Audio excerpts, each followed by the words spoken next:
दोस्तों बहुत बहुत स्वागत है आपका इस वीडियो में। तो चलिए दोस्तों वीडियो को स्टार्ट करते हैं। उससे पहले दोस्तों आपसे गुजारिश है कि प्लीज़ वीडियो को पूरा देखिएगा, इससे आपको काफ़ी हेल्प होगा। तो दोस्तों पहला क्वेश्चन पूछा है, किस देश से अलग होकर बांग्लादेश बना था? सही उत्तर होगा दोस्तों ऑप्शन बी पाकिस्तान। पाकिस्तान से अलग होकर बांग्लादेश बना था, भारत से अलग होकर नहीं बना था। ज़्यादातर लोग इसका आंसर भारत मारते हैं, जो कि गलत है। और याद रखिएगा, बांग्लादेश पाकिस्तान से अलग होकर 1971 ईस्वी में बना था। चलिए आगे बढ़ते हैं।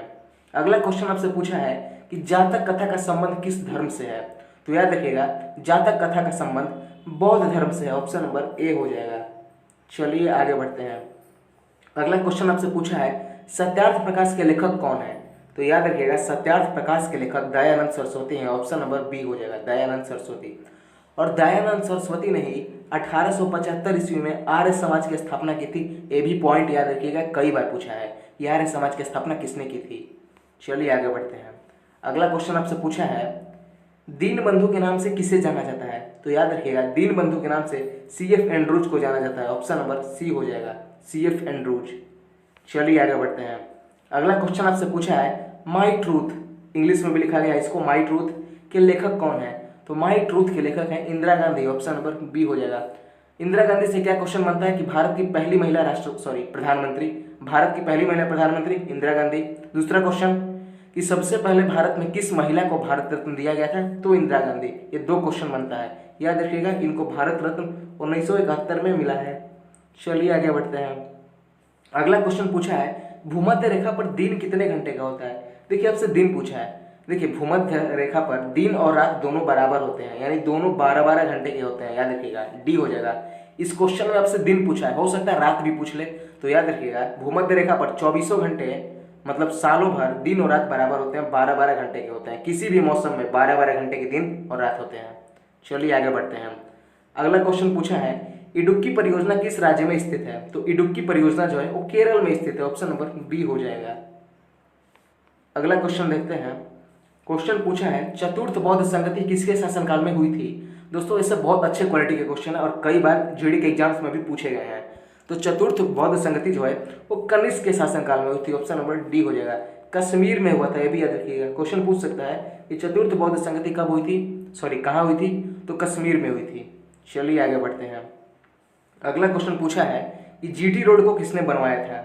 इसका फुल फॉर्म भी आपसे कई बार पूछ सकता है और जनरली पूछा जाता ही है। जीटी रोड का फुल फॉर्म होता है ग्रैंड ट्रंक रोड। तो जीटी रोड का निर्माण शेरशाह सूरी ने करवाया था। ऑप्शन नंबर सी हो जाएगा, शेरशाह सूरी ने। चलिए आगे बढ़ते हैं। अगला क्वेश्चन पूछा है कि हड़प्पा सभ्यता का पतन नगर के नाम से किसे जानते हैं? पतन नगर पूछा है, तो हड़प्पा सभ्यता का पतन नगर लोथल को जाना जाता है। ऑप्शन नंबर डी हो जाएगा, लोथल।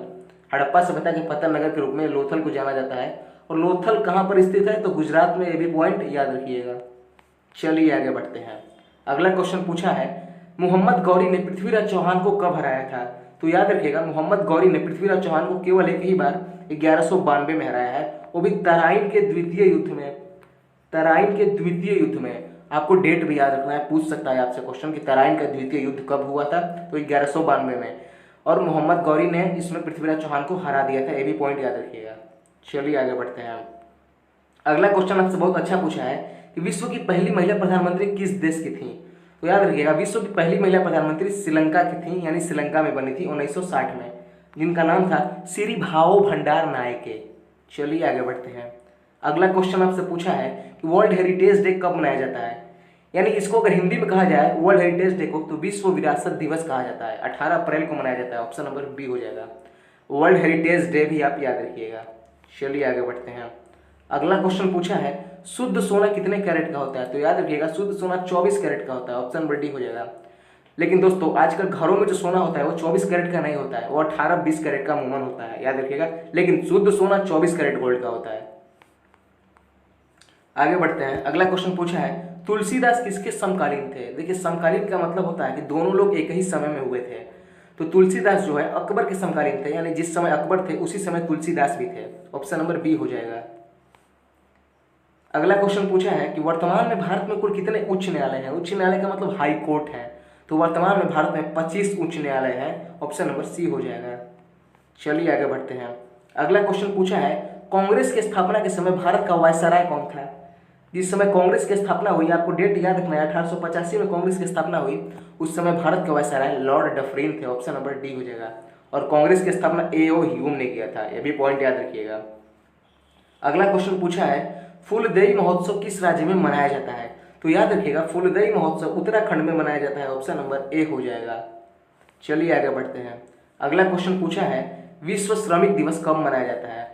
देखिए इसी क्वेश्चन को, विश्व श्रमिक दिवस को आपको ऐसे दे सकता है कि वर्ल्ड लेबर डे या विश्व मजदूर दिवस। तो दोस्तों तीनों ही बातें एक ही हैं। 1 मई को मनाया जाता है, विश्व श्रमिक दिवस कहिए या फिर विश्व मजदूर दिवस कहिए या फिर वर्ल्ड लेबर डे कहिए। चलिए आगे बढ़ते हैं। अगला क्वेश्चन पूछा है अलाई दरवाजा का निर्माण किसने करवाया था? तो याद रखिएगा अलाई दरवाजा का निर्माण अलाउद्दीन खिलजी ने करवाया था। देखिए अ से अलाई और अ से अलाउद्दीन, ऐसे पॉइंट को आप याद रख सकते हैं। और अलाई दरवाजा जो है दिल्ली में स्थित है, यह भी पॉइंट याद रखिएगा। चलिए आगे बढ़ते हैं। अगला क्वेश्चन पूछा है भगवान बुद्ध का महापरिनिर्वाण कहाँ हुआ था? दोस्तों महापरिनिर्वाण का मतलब होता है मृत्यु। पॉइंट याद रखिएगा, महापरिनिर्वाण का अर्थ भी आपसे पूछ सकता है, तो मृत्यु होता है। तो भगवान बुद्ध का मृत्यु उत्तर प्रदेश में हुआ था। ऑप्शन नंबर सी हो जाएगा। जगह का नाम जनरली आपसे पूछता है, तो उत्तर प्रदेश के कुशीनगर में हुआ था। याद रखिएगा उत्तर प्रदेश के कुशीनगर में भगवान बुद्ध का महापरिनिर्वाण अर्थात मृत्यु हुआ था। चलिए आगे बढ़ते हैं। अगला क्वेश्चन पूछा है, एक सेकंड गाइज, कि भारत किस देश के साथ सबसे लंबा सीमा साझा करता है? तो दोस्तों भारत जो है बांग्लादेश के साथ सबसे लंबी सीमा साझा करता है, यानी सबसे ज्यादा बॉर्डर इंडिया अपना बांग्लादेश के साथ शेयर करता है। चलिए आगे बढ़ते हैं। अगला क्वेश्चन पूछा है कि भारत की पहली महिला लोकसभा अध्यक्ष कौन थी? तो भारत की पहली महिला लोकसभा अध्यक्ष मीरा कुमार थी। ऑप्शन नंबर ए हो जाएगा। अब पहली की जगह अगर दूसरी पूछ दे दो कि भारत की दूसरी महिला लोकसभा अध्यक्ष, तो सुमित्रा महाजन हो जाएगा। ये भी पॉइंट याद रखिएगा। और एक क्वेश्चन ये भी बनता है कि भारत के इतिहास में कितनी महिलाएं लोकसभा की अध्यक्ष बन चुकी हैं? तो केवल और केवल 2, पहली मीरा कुमार और दूसरी सुमित्रा महाजन। चलिए आगे बढ़ते हैं। अगला क्वेश्चन पूछा है कि भारत की पहली बहुउद्देशीय परियोजना किस नदी पर बनाई गई थी? तो याद रखिएगा भारत की पहली बहुउद्देशीय परियोजना दामोदर नदी पर बनाई गई थी। अगला क्वेश्चन पूछा है कि गायत्री मंत्र का उल्लेख किस वेद में किया गया है? वेरी इंपॉर्टेंट, कई बार पूछा है। गायत्री मंत्र का उल्लेख ऋग्वेद में किया गया है। ऑप्शन नंबर ए हो जाएगा। सबसे प्राचीनतम वेद पूछे तो ऋग्वेद, सबसे पुराना या प्राचीनतम वेद ऋग्वेद है, जिसमें गायत्री मंत्र का उल्लेख किया गया है। चलिए आगे बढ़ते हैं। अगला क्वेश्चन पूछा है लेंस की क्षमता का एसआई मात्रक क्या होता है? तो याद रखिएगा लेंस की क्षमता का एसआई मात्रक डायोप्टर होता है। ऑप्शन नंबर बी हो जाएगा। दोस्तों ऐसा बहुत अच्छे क्वालिटी के क्वेश्चन है और जीएस के सारे क्वेश्चंस लगभग पूछे ही जाते हैं। लोहा का शुद्धतम रूप कौन सा है? लोहा का मतलब आयरन से है।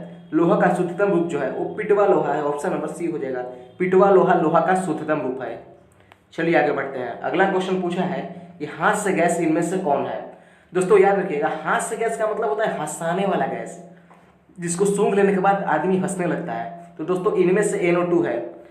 देखिए NO2 का मतलब होता है नाइट्रस ऑक्साइड। नाइट्रस ऑक्साइड याद रखिएगा NO2 का मतलब होता है। आपसे ऑप्शन, आपके ऑप्शन में हो सकता है नाम दे दे, तो याद रखिएगा हाथ से गैस का फॉर्मूला NO2 होता है, लेकिन हाथ से गैस का अगर नाम पूछे तो nitrous oxide NO2 nitrous oxide.